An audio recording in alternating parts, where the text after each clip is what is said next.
Bismillahirrahmanirrahim. Assalamualaikum warahmatullahi wabarakatuh.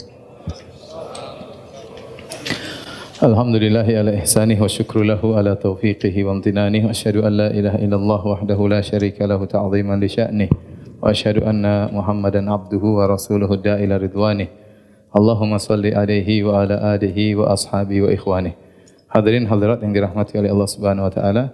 Kita lanjutkan bahasan kita dari As-Sirah Nabawiyah, namun dalam beberapa pertemuan ke depan, 2 kali atau 3 kali, kita akan bahas tentang sejarah Yahudi, ya. Karena setelah itu kita akan masuk dalam fase jihad, ya, di kota Madinah. Maka di antara musuh-musuh Islam adalah kaum Yahudi. Maka kita perlu mengenal orang-orang Yahudi lebih dekat, ya. Bagaimana keyakinan mereka, bagaimana akhlak mereka, agar kita waspada, ya. Karena Yahudi adalah bangsa yang sangat luar biasa. Mereka telah dibasmi oleh Hitler, ya, sekitar tahun 60-an kalau tidak salah. Ya, sekarang belum 100 tahun mereka sudah bangkit kembali dan menguasai dunia, ya. Ini menunjukkan hebatnya mereka, karena antara mereka dengan selain mereka tidak ada halal dan haram, semuanya halal, ya. Ya, tidak ada halal dan haram antara mereka dengan selain mereka. Halal dan haram hanya berlaku antara mereka dengan mereka. Baik, kita mulai sejarah Yahudi. Mereka adalah Banu Israel, dan Israel adalah nama lain dari Yakub alaihissalam. Dan Yakub alaihissalam adalah Yakub bin Ishaq bin Ibrahim alaihimussalam. Nabi Ibrahim alaihissalam, kita bicarakan secara singkat. Sebagaimana kita ketahui, beliau menikah dengan Sarah, kemudian akhirnya Sarah menghibahkan pembantunya Hajar, ya, karena Sarah tidak punya anak. Kemudian setelah itu Ibrahim pun menikah dengan Hajar, pembantunya Sarah, akhirnya punya anak namanya Ismail, ya. Setelah sekian puluh tahun atau sekian lama menikah dengan Sarah, tidak punya anak, ternyata setelah menikah dengan istri keduanya yaitu Hajar, baru kemudian punya anak namanya Ismail. Akhirnya Sarah pun cemburu kepada Hajar, dan akhirnya Hajar pun harus pergi meninggalkan Palestina menuju ke Mekah bersama putranya Ismail alaihissalam. Kemudian disebutkan dalam literatur Israiliyat, ya,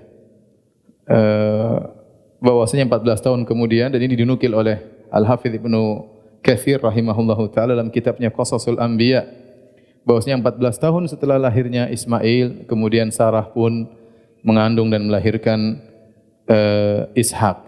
Melahirkan Ishak. Tatkala itu umur Ibrahim sudah sangat tua, ya. Kemudian disebutkan sudah 100 tahun, kemudian Sarah sudah 90 tahun. Wallahu alam, ini semua disebutkan dalam Israiliyat, ya, yang dinukil dari literatur ahlul kitab. Kemudian lahirlah Ishak. Ishak kemudian menikah dan punya anak, ya, 2, ya, yaitu Isu dan Yakub. Yang tua namanya Isu, yang bungsu namanya Yakub, ya. Ishak menikah dengan seorang wanita namanya Rifqah kalau bahasa Arab, tapi kalau versi Injil dalam Perjanjian Lama, dalam kitab Kejadian, namanya Ribka. Intinya Ishak menikah dengan Ribka, punya anak kembar, tetapi yang keluar duluan adalah Ishak, baru kemudian siapa? Yakub. Bukan Ishak, apa? Isu. Ishak punya anak kembar 2, yang pertama namanya Isu, yang kedua namanya siapa? Yakub. Saya ulangi. Ishak, istrinya 1, namanya Ribka. Ini mungkin baru hafal, ya. Ribka dengan pernikahan dengan Ishak punya anak kembar. Yang pertama keluar siapa? Isu, kemudian yang kedua Yakub. Jadi yang sulung adalah Isu. Kemudian Isu hobinya adalah berburu, ya. Kemudian dia pandai dalam berburu sehingga dicintai oleh Ishak. Adapun Yakub senangnya di rumah, ya, membantu ibunya, dan dia sangat disayang oleh ibunya Ribka. Kemudian tatkala Ishak sudah tua dan mulai rabun matanya, sudah tidak bisa melihat lagi atau kurang bisa melihat, ya, dan maka dia pun ingin mewariskan keberkatan, yaitu ingin mewariskan kenabian, dan dia ingin mewariskan kenabiannya kepada Isu, anak yang tersulung. Ingat, ini semua tidak ada dalam literatur Islam. Ini semua saya nukil dari perjanjian lama, ya. Dari kitab Kejadian. Kenapa saya nukil? Karena ini semua cerita plek-plek dinukil oleh Ibnu Katsir dalam Qasasul Anbiya sebagai bentuk Israiliyat. Kita ingin lihat bagaimana dalam kitab Kejadian, Taurat, perjanjian lama itu namanya Taurat, perjanjian baru namanya Injil. Bagaimana kisah Yakub dalam perjanjian lama yang mereka anggap adalah kitab suci. Nah, akhirnya Ishak ingin mewariskan keberkatan kepada putra sulungnya Isu, dan dia berkata kepada Isu, "Pergilah Isu kau berburu, kemudian tangkaplah seekor kambing intinya dan masaklah buatku, dan aku lagi ingin makan kambing tersebut. Nanti akan saya berkati engkau agar keberkatan turun semua kepadamu, maka keturunanmu akan menguasai dunia dan seluruhnya." Ya. Berangkatlah Isu, ya, ingin segera mendapatkan keberkatan, maka dia harus berburu kambing. Rupanya Ribka sang ibu lebih sayang kepada Yakub. Sang ibu lebih sayang kepada Yakub. Maka sang ibu berkata kepada Yakub, "Wahai Yakub, sungguhnya kakak sulungmu Isu sedang pergi, dan sebentar lagi bapakmu Ishak akan mewariskan keberkatan kepada kakakmu. Saya ingin keberkatan kepadamu. Maka sekarang ikutilah perintahku. Kau potonglah kambing milik kita yang kecil tersebut. Setelah itu aku akan masakkan makanan kesukaan bapakmu. Bapakmu kan enggak bisa melihat, ya. Terus setelah itu kau datang ketemu bapakmu, minta berkat. Seakan-akan kau adalah Isu." Kata Yakub, "Ya ibunda, tubuhku beda dengan Isu. Isu badannya berbulu, sedangkan aku tidak berbulu." Ya. Kemudian suara juga beda. Kata ibunya, "Jangan khawatir. Ya, kau nanti ketemu bapakmu pakai bajunya Isu." Pakai bajunya apa? Isu. Kemudian nanti masalah bulu gampang. Kita akan ambil bulu dari kambing kemudian dipasang di badanmu. Paham, ya? Akhirnya Yakub alaihissalam setuju dengan perkataan ibunya. Akhirnya dia pun segera potong kambing, kemudian dimasak oleh ibunya, kemudian dia pakai bajunya Isu. Kemudian dia datang taruh bulu domba atau kambing di badannya, lantas dia datang kepada ayahnya. "Wahai ayahanda, ini aku sudah tiba, membawa makanan yang kau sukai." Kata Ishak yang sudah tidak bisa melihat lagi, "Kok cepat sekali? Kau sudah cepat." "Iya, ini ayah sudah siap." Ayahnya heran. "Kau Isu?" "Iya." Kemudian, "Coba dekat kepadaku." Maka dipeluklah Yakub oleh bapaknya Ishak, dipegang badannya berbulu, ya. Bau bajunya, "Iya, ini adalah bau padang pasir." Karena Isu sukanya ke padang pasir berburu. Tapi bapaknya heran. "Bulu badanmu, bajumu, baju Isu, tetapi suaramu suara Yakub. Aku adalah Isu." Ya. Ya sudah, akhirnya bapaknya makan, bapaknya doain keberkatan. "Berilah keberkatan kepada putra sulungku ini." Kemudian akhirnya jadi nabi, intinya begitu. Ya, ini jadi nabi dengan cara yang licik, ya. Akhirnya sudah didukaan keberkatan semuanya. Akhirnya semua keberkatan turun kepada siapa? Yakub alaihi salam. Setelah itu Yakub, ibunya senang, Yakub sudah dapat keberkatan. Datanglah Isu belakangan. Terlambat dia. Dia bawa makanan, sudah dimasak, kemudian dia bawa kepada Ishak. Dia berkata, "Ayahanda, ini aku Isu, aku bawa makanan." "Loh, kamu kan tadi sudah datang sebelum baru-baru saja." "Enggak, saya baru datang sekarang, ayahanda." Wah, ternyata tadi siapa? Yakub. Waduh, adik kurang ajar ini. Akhirnya, "Gimana ayahanda, doain kayak keberkatan kepadaku." Kata Ishak, "Sudah terlanjur, tidak bisa. Saya sudah doain kepada adikmu, adikmu akan menguasaimu. Bahwasanya keturunannya akan menguasai alam semesta ini dan seluruhnya, keberkatan. Enggak ada keberkatan yang lain." Intinya akhirnya Isu pun sakit hati luar biasa kepada adiknya siapa? Yakub. Dan dia dendam kepada Yakub dan dia ingin membunuh Yakub karena kenabiannya telah direbut dari siapa? Dari Isu, ya. Akhirnya ketahuan, ya. Karena takut terjadi sesuatu, maka akhirnya ibu mereka Ribka menyuruh Yakub untuk pergi ke pamannya, yaitu saudaranya Ribka, namanya Laban, di kota lain, di Haran atau kota yang lainnya. Maka pergilah dia meninggalkan Palestina menuju Haran, daerah Syam, untuk bertemu dengan pamannya. Ini cerita terdapat dalam kitab Kejadian di Perjanjian Lama, ya. Tentu bagi kita orang Islam susah membenarkan cerita ini, ya, karena kita tahu bahwasanya kenabian bukan turunan, ya. Kemudian bagaimana Nabi Ishak minta doa, kan mintanya kepada siapa? Kepada Allah. Dan Allah kan tahu ini Yakub sedang menipu gitu. Masa Allah tetap aja kabulkan? Ya. Kalau Ishak bisa ditipu oleh Yakub, maka Allah tidak bisa ditipu. Ya. Kemudian bagaimana menjadi seorang nabi dengan kelicikan seperti ini?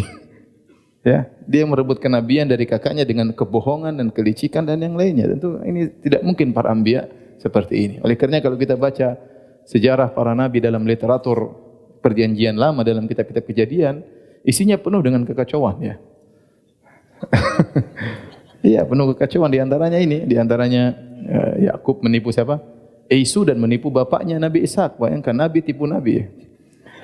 Kemudian juga contoh seperti Nabi Daud berzina, suka dengan istri orang, ternyata istri anak buahnya. Dia bangun lihat-lihat, ada cewek ternyata cantik, dia lihat, ngintip Nabi Daud alaihissalam. Setelah itu dia pun jatuh cinta sama wanita tersebut, dipanggillah wanita tersebut, kemudian disetubuhi wanita tersebut. Itu dalam Perjanjian Lama, mengerikan. Kemudian akhirnya dia buat trik supaya suaminya cepat mati, maka dikirimlah suaminya ke musuh yang paling kuat, suruh maju paling depan. Akhirnya matilah suami wanita tersebut. Akhirnya perempuan tersebut diambil oleh Daud alaihissalam. Disebutkan Harun alaihissalam. Dalam Al-Quran Nabi Harun melarang Bani Israel untuk menyembah sapi. Ya. Walaqad qala lahum Harunu min qablu ya qaumi innama futintum bih wa inna rabbakumur rahman fattabi'uni wa ati'u amri. Sungguh Harun telah menegur mereka sebelumnya, wahai kaumku, sungguhnya kalian telah terfitnah. Tuhan kalian adalah Allah. Jangan sembah sapi. Tapi kalau dalam Perjanjian Lama, Nabi Harun yang kasih ide untuk bikin patung apa? Sapi. Dan seperti ini banyak tentunya kita bilang, ya, yang benar adalah yang disebutkan dalam literatur apa? Al-Quran maupun hadis-hadis yang sahih. Kita lanjutkan, ya. Sejarah Bani Israel menurut versi mereka.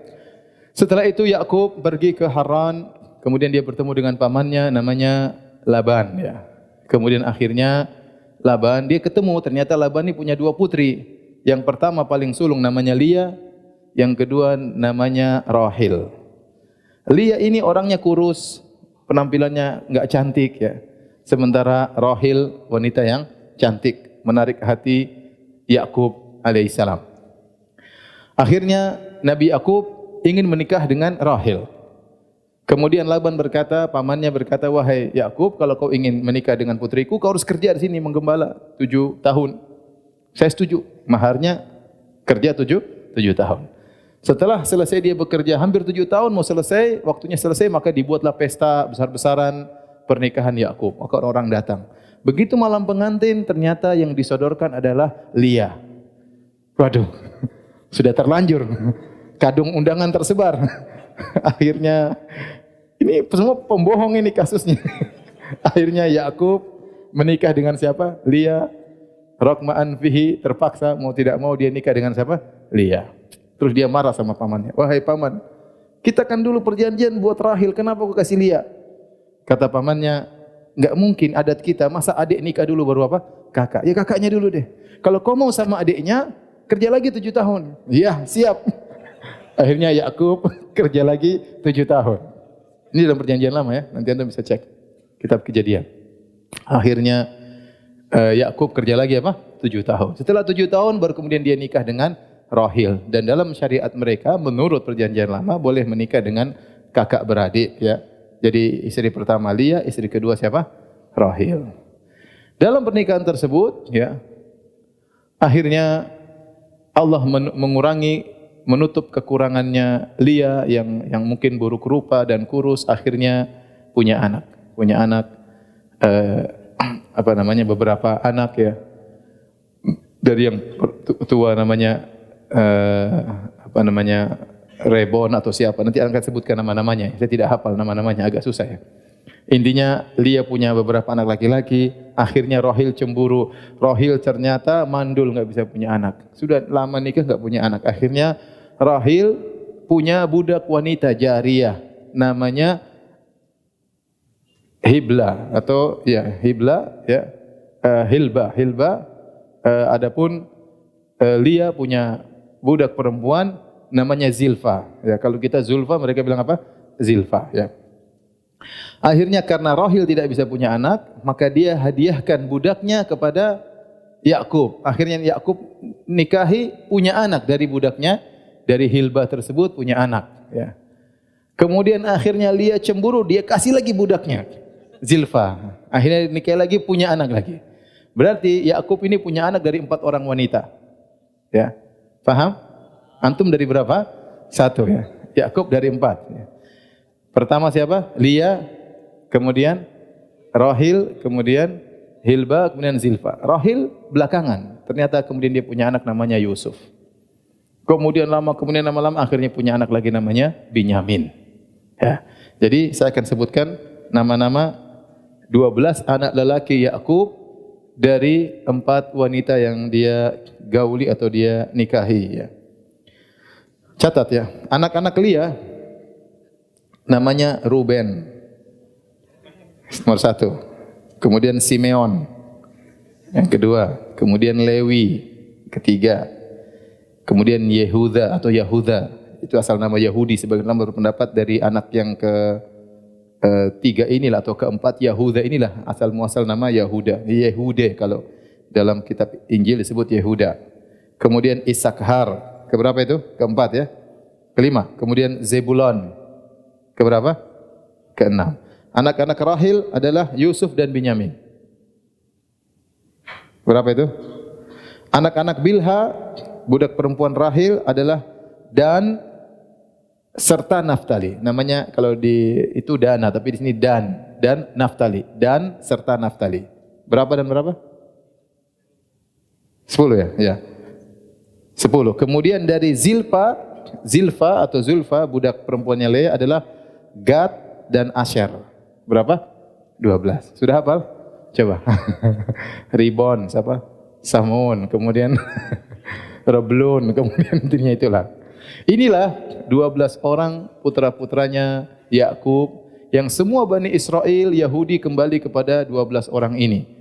Ya, makanya disebut Banu Israel, artinya anak-anak laki-lakinya Israel. Ada 12 orang. Dari 12 orang inilah muncul 12 suku besar dari kelompok Yahudi. Semua orang Yahudi bermuara kepada 12 putra Israel. Maka mereka disebut dengan Banu Israel. Ya. Tapi intinya ini literatur cuma kita dapatkan di literatur Israiliyat, Ahlul Kitab. Adapun dalam literatur Islam enggak ada ini semuanya. Ya, namun sebagian ulama menukil seperti Al-Hafidz Ibnu Katsir rahimahullah taala dalam kitabnya Qasasul Anbiya dan juga ulama-ulama yang dalam tafsir mereka. Nah, mulailah yang sampai kepada kita cuma mulai dari kisah Nabi Yusuf alaihissalam yang Allah abadikan dalam sebuah surat yang panjang namanya surat Yusuf. Ya. Dan ini menjelaskan bagaimana akhirnya Bani Israel berpindah dari Palestina menuju Mesir. Allah sebutkan tentang kisah Nabi Yusuf. Tatkala mereka semua sudah besar, ya ternyata namanya Yakub sangat sayang kepada Yusuf alaihissalam. Terutama Yusuf alaihissalam ternyata bermimpi. Dia kabarkan kepada ayahnya, Inni ra'aitu ahada asyara kaukaba wasyamsa wal qamara ra'aituhum li sajidin. Ya, wahai ayahanda, aku melihat dalam mimpiku bahwasanya matahari, rembulan dan 11 bintang sujud kepadaku. Ini mimpi yang dahsyat. Berarti rembulan, matahari dan 11 bintang akan tunduk kepada Yusuf alaihissalam. Dan ternyata ditakwilkan di kemudian hari, ternyata yang dimaksud rembulan adalah Yakub, matahari adalah ibunya, ya, kemudian 11 bintang adalah saudara-saudaranya, ya. Reblun dan kawan-kawannya. Akhirnya ayahnya tahu, dia berkata, "Ya bunayya la taqsur uyaka ala ikhwatika, fayakidu laka kaida. Wahai anakku, jangan kau ceritakan kisah ini kepada saudara-saudaramu, mereka akan hasad kepadamu. Kalau sudah hasad, mereka akan buat makar kepadamu. Ini saya sering sampaikan dalil bahwasanya seorang kalau dapat nikmat, tidak semua nikmat harus dia ceritakan kepada orang lain. Tidak semua nikmat harus dia pamerkan di Instagram. Tidak semua nikmat dia harus pamerkan di YouTube atau di Facebook ya, dan yang lainnya. Karena tidak semua orang bisa kuat melihat kenikmatan tersebut.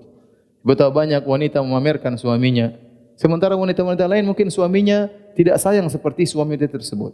Dia gandengan sama suaminya, pelukan sama suaminya, kemudian dia masukkan ke Instagram atau di Facebook. Akhirnya banyak akhwat yang lihat sedih.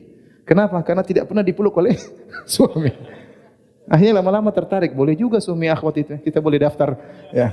Oleh karenanya tidak semua kenikmatan kita tampakkan. Ya. Makanya saya selalu ingat nasihat Syekh Asy-Syadri. Dia bilang kalau orang tanya sama engkau, misalnya ditanya, rumahmu ada berapa? Enggak usah kau jawab. Mobilmu ada berapa? Jangan kau jawab. Kenapa?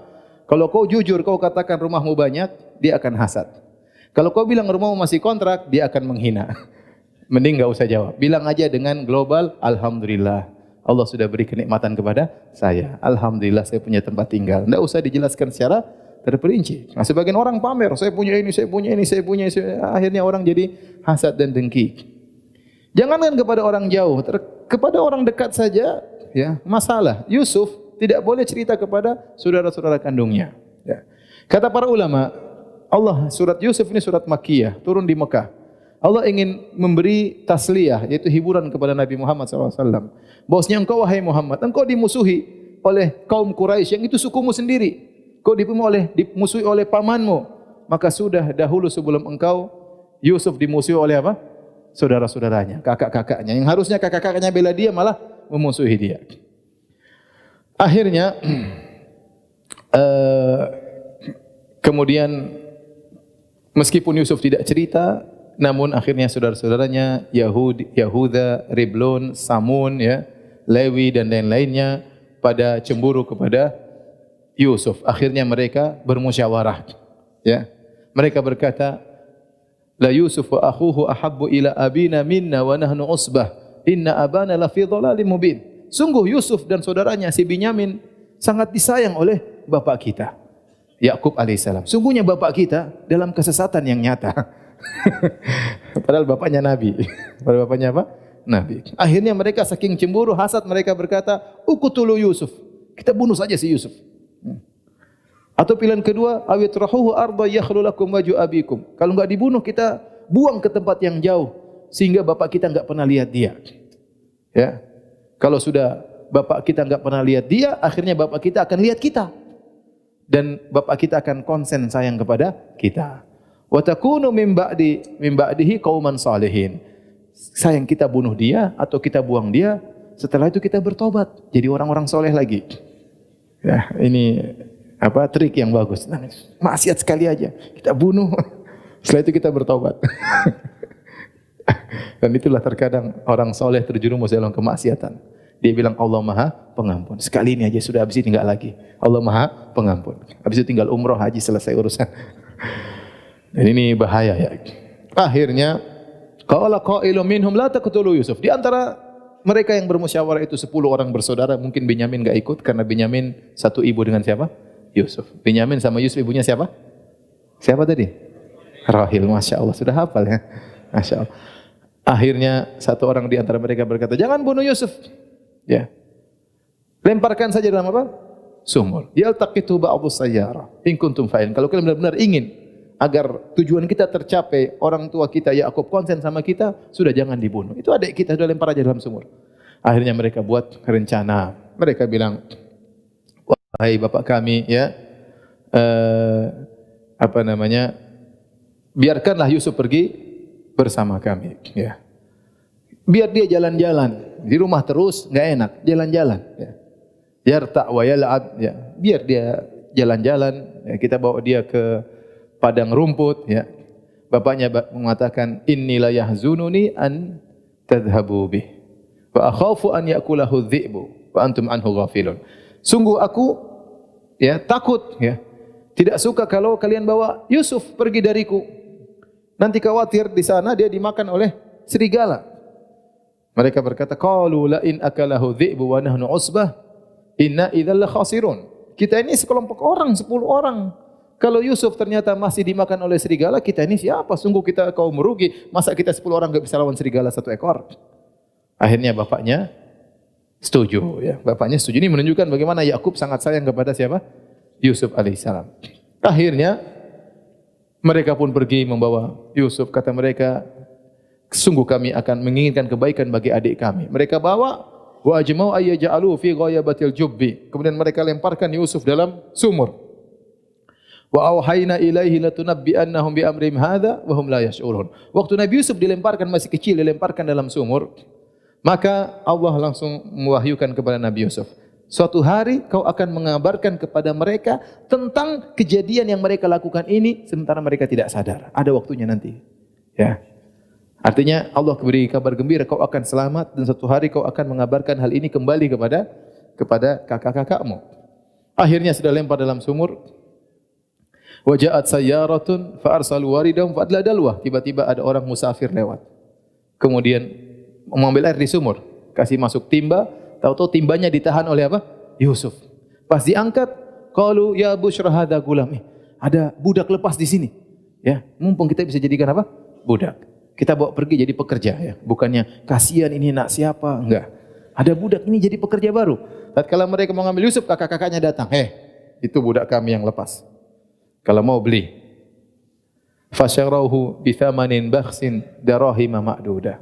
Akhirnya Yusuf dibeli, duitnya diambil oleh kakak-kakaknya. Ya, enggak apa-apa, murah enggak apa-apa, yang penting bawa pergi. Akhirnya Yusuf dibawa pergi. Kemudian kakak-kakaknya waja'u abahum isya'ya bukun, maka pulang malam-malam, tunggu malam dikit biar dramatis ya. Kemudian pulang nangis. Nangis rame-rame 10 orang nangis. Qalu ya abana inna dhahabna nastabiqu wa tarakna Yusufa 'inda mata'ina fa akalahu dhi'bu wa ma anta bimu'minin lana walau kunna shadiqin. Perkataan yang sangat indah. Wahai ayahanda, kami tadi pergi bawa Yusuf, kemudian kami berlomba panah, lomba lari. Kami biarkan Yusuf biar main sendiri, karena masih kecil tidak bisa ikut lomba lari sama kami. Tiba-tiba dimakan oleh apa? Serigala. Ya. Namun sepertinya kau tidak akan percaya sama kami. Nangis. Nangis beneran. Makanya mereka datang malam-malam supaya seakan-akan ada kejadian baru. Padahal Yusuf sudah hilang dari sore. Tapi mereka pura-pura terlambat supaya kondisinya benar-benar memperdaya ayah mereka. Waja'u bidamin kadzib, ya. Wa ja'u ala qamisihi bidamin kadzib. Kemudian mereka bawakan baju Nabi Yusuf penuh dengan darah, ya. Ketika Nabi Yakub melihat ini semua, dia mengatakan qala bal sawwalat lakum anfusukum amra fa sabrun jamil. Kata dia, kalian telah terbawa oleh nafsu kalian. Nabi Yakub tidak percaya dengan semua drama ini. Meskipun nangis. Jadi nanti jangan terlalu percaya sama orang nangis. Orang nangis belum tentu benar, ya. Sebagian orang pintar main drama, ya. Jangan terpedaya dengan indahnya perkataan. Sebagian orang bisa menutup kebatilan dengan indahnya perkataan. Kenapa Nabi Yakub tidak membenarkan kakak-kakaknya Yusuf tentang kabar kematian Yusuf? Ada beberapa hal. Yang pertama, Nabi Yakub sudah diceritakan oleh Yusuf bahwasanya matahari, rembulan, 11 bintang akan sujud kepada siapa? Yusuf. Ini menunjukkan Yusuf suatu hari akan menjadi orang besar. Bagaimana masih kecil sudah meninggal dunia?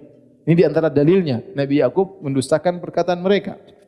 Yang kedua, ternyata waktu didatangkan baju Nabi Yusuf, ternyata bajunya penuh darah tapi tidak teracak-acak, tidak robek-robek.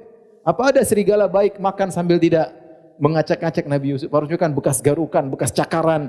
Harusnya bajunya. Ini menunjukkan qarinah, indikasi menunjukkan mereka berbohong. Tetapi apa kata Yakub alaihissalam, fasabrun jamil, sabar yang jamil, yang indah. Kenapa kata para ulama? Dia tahu tidak mungkin kembali Yusuf. Dia enggak mungkin maksa kakak-kakaknya untuk kembalikan Yusuf. Karena mereka sudah sepakat untuk berdusta, untuk membohongi bapaknya Yakub alaihissalam. Ini dalil terkadang seorang soleh diuji dengan anak-anak yang tidak beres. Ya, Nabi Yakub itu nabi yang paling mulia di zaman tersebut. Hamba Allah yang paling dicintai oleh Allah di zaman itu adalah Yakub alaihissalam. Bukan Yakub tadi yang bohong-bohong, ya, enggak. Ini Yakub versi Islam sekarang. Ini hamba yang paling dicintai oleh Allah Subhanahu wa taala. Tetapi Allah uji dia, ternyata di antara anak-anaknya ada yang soleh seperti Yusuf alaihissalam dan ada yang brengsek 10 orang yang ternyata menipu ayah mereka, padahal ayah mereka nabi ya. Nekat nipu nabi ya. Ya. Tapi kata Yakub, fasabrun jamil, kesabaran yang penuh keindahan. Allah sebutkan dalam Al-Quran ada sabrun jamil, fasfahi safhal jamil, hajran jamila. Allah sebutkan safhan jamilan, safhal jamil, kemudian hajran jamila, kemudian sabrun jamil. Sabrun jamil, sabar yang indah maksudnya apa? Kesabaran yang tidak disertai dengan syakwa, mengeluh kepada orang lain. Dia hanya mengeluh kepada Allah. Itu namanya sabrul jamil. Anda boleh dapat penderitaan, Anda boleh sengsara, tapi Anda tidak mengeluhkan kepada manusia. Adapun Anda mengeluhkan kepada Allah, itu yang dituntut. Anda melepaskan semua keluhan Anda kepada Allah, itulah sabrun jamil. Sebagaimana perkataan Nabi Yakub, nanti dia mengatakan, ya, innama ashku bathi wa huzni ila Allah. Sungguhnya aku hanya menyampaikan kesedihanku kepada Allah. Itulah as-sabrul jamil. Adapun hajran jamilan, meninggalkan yang baik, itu meninggalkan tanpa memberi gangguan. Tanpa memberi gangguan. Kita mungkin ada orang ganggu kita, kita tinggalkan dia tanpa harus membalas. Kalau kita balas bukan hajrun jamil. Ya. Kemudian fasfahi safhal jamil. As-safhal jamil yang memaafkan dengan al-jamil, dengan memaafkan yang baik adalah memaafkan tanpa itab, tanpa mencela.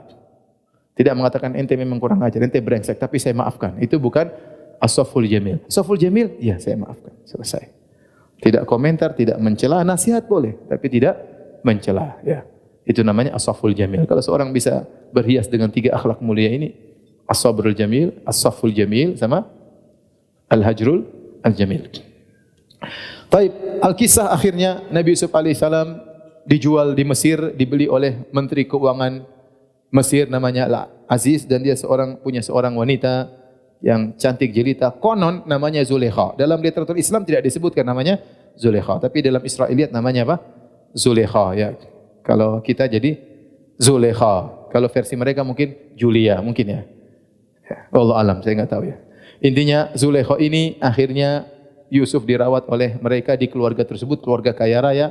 Kata sang menteri, asa an yanfa'ana aw nattakhidahu walada. Rawat dia baik-baik, masih kecil. Siapa tahu nanti kalau besar bermanfaat bagi kita, atau kita angkat dia menjadi anak angkat. Kebetulan mereka tidak punya anak.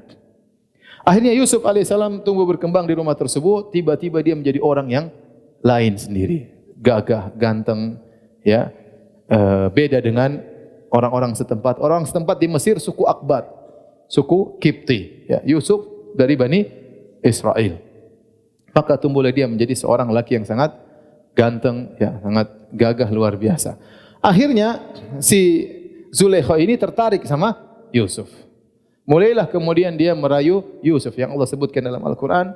وَرَوَدَتْهُ الَّتِي هُوَ فِي بَيْتِهِ عَنْ نَفْسِهِ وَغَلَّقَتِ الْأَبْوَابَ وَقَالَتْ هَيْتَ لَكَ قَالَ مَعَاذَ اللَّهِ إِنَّهُ رَبِّي أَحْسَنَ مَثْوَايَ إِنَّهُ لَا يُفْلِحُ الظَّالِمُونَ.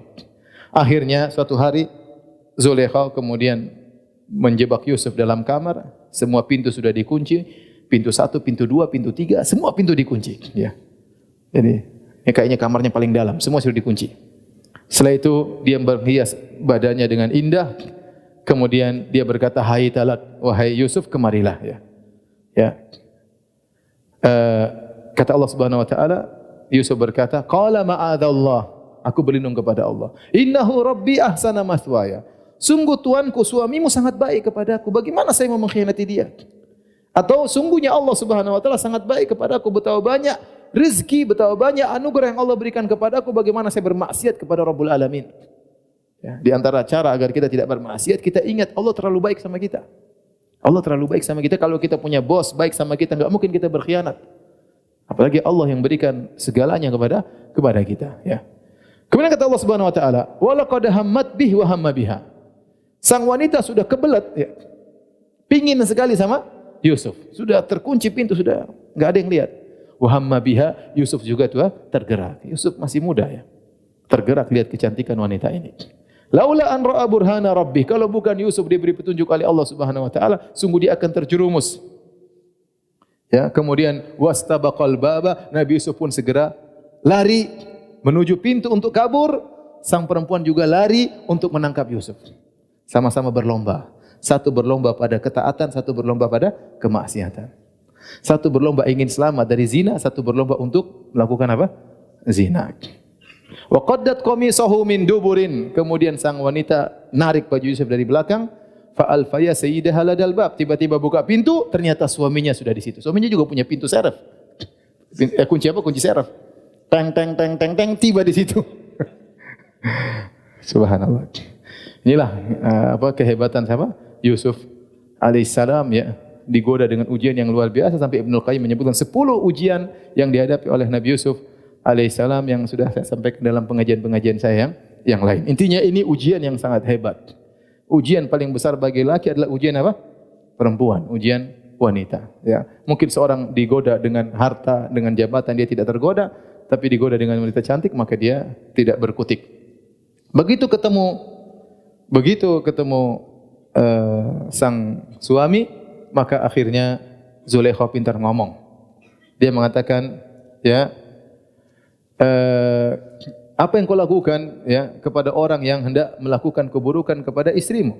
Ya, ma jazaa'u man arada bi ahlika su'an illa ayusjana aw adzabun alim. Ini orang yang ingin berbuat keburukan kepada istrimu, tidak ada balasan yang pantas kecuali di penjara atau diberi azab yang pedih.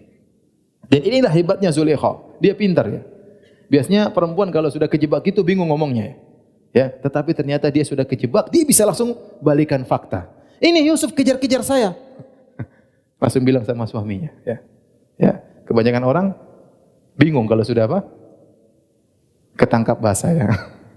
Saya sering cerita kalau ada orang dikisahkan ada orang ngambil nyuri kedondong di pohon, ketahuan sama yang punya pohon kedondong. Kamu ngapain? Cari layangan. Buat apa? Buat rujak. Kalau itu cerita. Kalau ini sesungguhnya ada. Dulu di kampung saya ada orang jam 3 malam lewat kampung, ditangkap sama kawan-kawan. Ente jam 3 ngapain di sini malam-malam? Lari pagi gitu. Digebukin sama kawan-kawan. Intinya ini Zulaikha tidak, dia ketahuan tapi dia bisa jawab dengan apa? Tenang. Ini Yusuf kurang ajar mau keburukan kepada istrimu, kira-kira balasannya apa? Akhirnya Yusuf bela diri. Qala hiya rawadatni an nafsi, dia yang rawi saya. Wa syahida syahidun min ahliya, ternyata ada keluarga dari Zulaikha mengatakan in kana qamisu qudda min qubulin fasadaqat wa minal kadhibin. Lihat, baju terkoyak sisi mana? Kalau terkoyak sisi depan berarti Yusuf yang merayu, Zulaikha yang dorong-dorong, berarti terkoyak bagian apa? Depan ya. Tapi kalau in kana qamisu qudda min dubur, kalau ternyata terkoyak dari belakang, berarti Yusuf kabur, Zulaikha yang tarik-tarik. Falamma ra'a qamisahu qudda min duburin, tatkala dilihat ternyata yang koyak di belakang, qala innahu min kaidikun. Ini ternyata tipuanmu wahai istriku. Inna kaidakunna azim, sungguhnya tipuan wanita sangat agung ya. Akhirnya suami tersebut bilang Yusuf a'rid an hada, wahai Yusuf sudah lupakan. Dan engkau istriku wastaghfiri li dzambik, kau yang salah, mohon ampun kepada dosamu. Innaki kunti minal khati'in, sungguhnya kau yang telah melakukan kesalahan. Jadi menteri ini ingin berita hilang. Sebagian ahli tafsir mengatakan, kenapa suami ini tidak marah-marah sama istrinya? Disebutkan dalam Israiliyat, ini laki ternyata dia lemah syahwat, dia tidak bisa melayani istrinya. Maka wajar kalau dilihat istrinya kemudian tertarik sama lelaki sehingga dia tidak begitu marah sama istrinya. Bukan dia tidak punya kecemburuan, tapi sudah dia tidak bisa apa-apa. Akhirnya dia, ya sudahlah istriku, kau minta maaf, Yusuf kau lupakan saja. Ingin isu tersebut hilang. Yang hadir Allah sebutkan dalam kisah tersebut hanya suami Zulaikha, si Zulaikha, Yusuf sama keluarga Zulaikha. Tetapi ternyata tidak bisa ditutup. Namanya isu tersebar satu Mesir. Jadi buah bibir para wanita. Wa qala niswatun fil madinati imra'atul azizi turawidu fata an nafsi. Ibu-ibu pada ngobrol, ngerumpi. Itu istrinya menteri ngawur, masa naksir sama pembantunya. Ini omongan apa? Qad syaghafaha hubba. Sungguh sang Zulaikha ini sangat jatuh cinta kepada pembantunya. Inna lanaraha fi dhalalim mubin. Menurut kami itu Zulaikha sangat sesat. Falamma sami'at bi makrihinna, Allah menamakan rapat mereka namanya makar. Makanya Allah mengatakan falamma sami'at bi makrihinna, ternyata tatkala Zulaikha mendengar tentang makar ibu-ibu tersebut, jadi rupanya ibu-ibu ini ngobrol gitu, penasaran ingin lihat Yusuf. Kok bisa ini istri menteri yang cantik jelita naksir sama pembantunya? Ini siapa pembantunya ini? Ternyata mereka ngobrol gitu supaya diundang lihat apa? Yusuf ya. Pura-pura mencela, ternyata pengen apa? Pengen tahu. Falamma sami'at bi makrihinna, tatkala Zulaikha mendengar tentang makan mereka, arsalat ilaihinna wa atadat lahunna muttaka'a. Maka kemudian Zulaikha pun ngutus mereka untuk datang, diundang. Wa atadat lahunna muttaka'a, kemudian disiapin tempat-tempat untuk bertelekan. Wa atat kulla wahidatin minhunna sikina, masing-masing dikasih pisau, dikasih buah-buah atau makanan yang bisa dipotong. Tatkala mereka sedang ngobrol sambil potong-potong buah atau potong makanan, ya. Faqalat ikhruj alaihin. Kata Zulaikha, Yusuf tolong lewat depan mereka. Nabi Yusuf lewat. Teng teng teng. Falamma ra'aynahu akbarna wa qata'na aydiyahunna, tatkala mereka lihat, mereka terkejut, mereka kaget sampai mereka potong tangan-tangan mereka tanpa sadar saking tampannya siapa Nabi Yusuf. Tampannya luar biasa. Kalau antum baca buku tafsir Israiliyat banyak aneh-aneh. Ada yang mengatakan begitu mereka lihat Yusuf langsung ada yang haid. Sebagian mereka lihat Yusuf begitu tampannya langsung mati, ya. Ada di antara mereka langsung pingsan, ya. Karena Nabi Yusuf sangat tampan, sampai-sampai Nabi pernah bertemu Nabi Yusuf di Isra Mi'raj. Nabi berkata, laqad u'tiya syatral jamal. Sungguh Yusuf telah diberikan setengah ketampanan. Antum enggak tahu seperberapanya. Tapi Yusuf alaihissalam setengah ketampanan untuk siapa Nabi Yusuf alaihissalam. Qata'na aydiyahunna wa qulna hasya lillahi ma hadza basyara. Kata mereka, demi Allah ini bukan manusia. In hadza illa malakun karim. Sungguh ini malaikat yang mulia. Saking apa? Tampannya. Baik. Sampai sini aja. Kita lanjutkan nanti dua minggu lagi insyaallah taala. Silakan azan, kalau ada yang bertanya saya persilakan. Mohon dibaca Pak Ustaz. Saya sangat butuh saran dari Pak Ustaz. Ini nanya serius ya. Dari rumah sudah diketik ya. Saya punya istri saya termasuk orang yang jarang update di Instagram. Namun sekalinya update, sering dikomen dengan temannya bahwa dia suka pamer, bikin orang iri dan lain-lain. Padahal kalaupun update hanya pas ada momen-momen jalan-jalan ke kota mana gitu. Itu pun hanya sekali di setiap momen tersebut. Dan jarang juga saya mengajak jalan-jalan. Hehehe. Bahkan istri saya beberapa kali ditegur langsung di depan orang banyak dengan suara yang lumayan kencang. Padahal hanya update sepele dan tidak ada unsur pamer. Sepengetahuan istri saya, rekan-rekan yang lain tidak pernah ditegur seperti itu. Padahal sering banget update dan update-nya lebih parah pamernya. Apa yang harus saya sarankan kepada istri saya karena saya jengkel? Istri saya tipe orang yang lembut, enggak bisa dibentak-bentak. Namun malah diperlakukan seperti itu. Mohon nasihatnya Ustaz. Ya. Kalau nasihat saya sudah enggak usah update. Enggak usah update. Berarti ada yang memang menunggu-nunggu istri antum update untuk dikomentari. Ya. Kalau dia bilang yang lain kok tidak dikomentari, ya sudah orang masing-masing. Mungkin istri antum dihasati oleh banyak orang. Kita jangan buka pintu problem ya. Kalau bisa tidak ada problem kan lebih indah hidup ini. Kalau kita tahu setiap update di Cibir, kenapa nekat update? Enggak usah. Kalau enggak bikin grup Instagram tertutup, orang-orang yang tidak suka nyibir ya. Yang teman-teman yang dekat ya, sekedar saling share di antara mereka, saling share kebahagiaan ya. Tapi saya katakan tadi, tidak semua kebahagiaan harus kita share ya. Seperti ini apalagi sudah terbukti setiap share dituduh pamer lah, dituduh inilah. Padahal istri antum tidak pamer, cuma mau kasih lihat aja. Oleh karenanya, saran saya ya udah bilang istri udah kalau begitu-begitu sudah enggak usah di-update. Kalau update dalam grup tertutup teman-teman dekat yang tidak suka nyinyir itu lebih baik. Kalau memang ternyata setiap update di cibir, di nyinyir, mending enggak usah update ya. Enggak usah update, jadikan foto pribadi, simpan di HP, nanti tinggal pamer ke suami, enggak apa-apa. Suami aja yang ngelihat ya. Atau kawan-kawan dekat.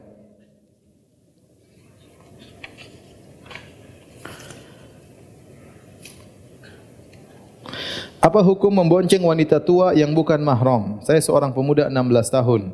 Karena nenek itu habis kena copet dan saya diminta mengantarnya sampai tujuan. Tidak apa-apa, ini darurat. Jangankan nenek, yang masih muda kalau darurat enggak apa-apa. Contoh misalnya ada perempuan cantik, tidak pakai jilbab, kesambar motor, jatuh. Ente aduh gimana ini? Enggak usah diangkat itu.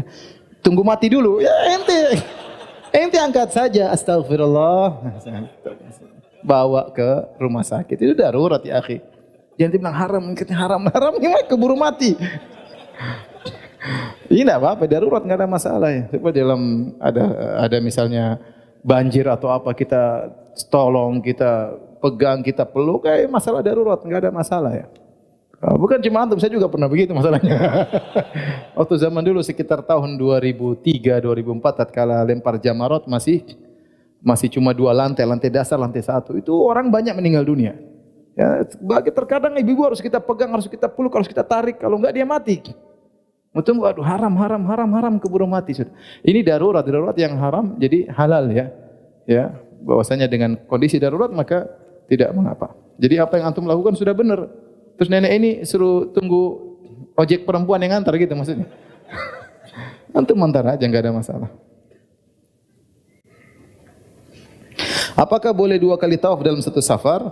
Tawaf berulang-ulang sebanyak-banyak dalam satu kali safar enggak ada masalah. Yang khilaf tentang masalah umrah berulang-ulang dalam satu safar. Ada khilaf di kalangan para ulama. Saya lebih condong bahwasanya tidak dianjurkan umrah berulang-ulang dalam sekali safar karena bukan amalan para salaf. Ya, bahkan hadis yang masyhur dalam Sahih Bukhari dan yang lainnya, tatkala Aisyah radhiyallahu taala anha hajian kemudian dia ternyata haid sehingga dia tidak bisa umrah, tidak bisa haji tamattu, tidak bisa umrah baru haji, akhirnya dia cuma haji aja ya. Setelah hajian maka Nabi izinkan dia untuk umrah karena dia belum umrah dalam safar tersebut. Akhirnya beliau umrah, Nabi menyuruh saudaranya Abdurrahman bin Abi Bakar radhiyallahu anhu untuk menemani Aisyah ke Tan'im, kemudian antar ke Masjidil Haram, tawaf dan selesaikan umrahnya. Ternyata Abdurrahman bin Abi Bakar radhiyallahu anhu menjalankan perintah Nabi sallallahu alaihi wasallam, dia tidak sekalian umrah. Dia hanya nganterin siapa? Aisyah, kemudian tawaf dan sa'i dan selanjutnya. Dan ini dalilnya banyak. Ini sekedar sebagian dalil yang saya sampaikan. Intinya, tapi kalau ada yang mengulang-ulangi umrah, maka kita bilang masalah khilafiyah. Cuma pendapat yang saya yakini bahwasanya tidak dianjurkan menyengaja untuk mengulangi umrah dalam satu safar. Adapun tawaf sunnah silakan. Silakan mengulang-ulangi tawaf sunnah. Apakah dunia ini diciptakan karena Allah menciptakan Nabi Muhammad sallallahu alaihi wasallam? Dengan kata lain Allah tidak akan menciptakan dunia jika Allah tidak menciptakan Nabi Muhammad sallallahu alaihi wasallam. Kita bilang ini akidah, meyakini dunia tidak diciptakan kecuali karena Allah menciptakan Nabi. Mana dalilnya? Islam tidak boleh ngomong kecuali dengan apa? Dalil. Kalau enggak dalilnya enggak bisa. Adapun hadis laulaka ma khalaqtul aflaq. Kalau bukan karena engkau Muhammad, kalau bukan karena engkau Muhammad, aku tidak ciptakan alam semesta, hadis palsu. Ya. Tidak bisa dijadikan akidah. Ya. Ya.